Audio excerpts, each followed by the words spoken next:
Eid al-Fitr, happy holiday to all my Muslim friends. End of Ramadan, it's been a good ride. I've experienced generosity at the highest level. I've really enjoyed watching the Muslim faith unfold in front of my eyes.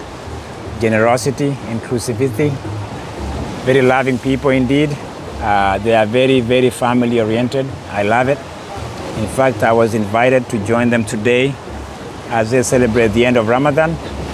Quite a gesture that it warmed my heart.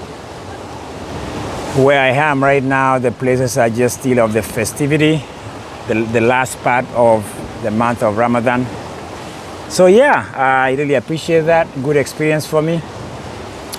And so in this Tuko Riadha episode, I want to just capture what I call national heroes. I think every country has a national hero every decade. You always have those people who are household names.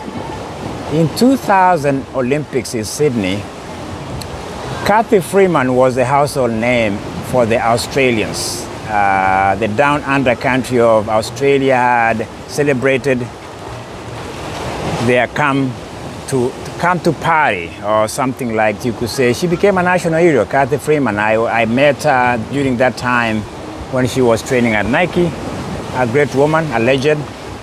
And she went to Olympics in Sydney and delivered for the Australians, winning the 400 meters. And I don't think Australia has ever produced a great athlete. And so in the last classic, I think it's called Maria Classic that happened 2 days ago in Australia. There's a new kid on the block.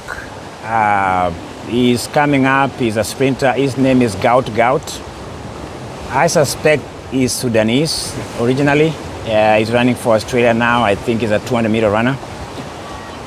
The Aussies are looking to anoint him as the new kid on the block who's gonna bring Australia into relevance in athletics. And he lined up against Kennedy. The outcome was 1 for Lachi Kennedy, and Gout was relegated to second place. But that's not the story. The story is how he brought together the Australians for this moment where they were trying to anoint him as the new legend or the new household name for Australia.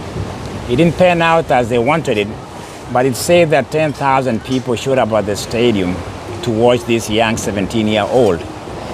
There you have it, Australia. It takes a decade, it takes a while. I hope this kid turns out to be who he is, a great athlete, a great sprinter.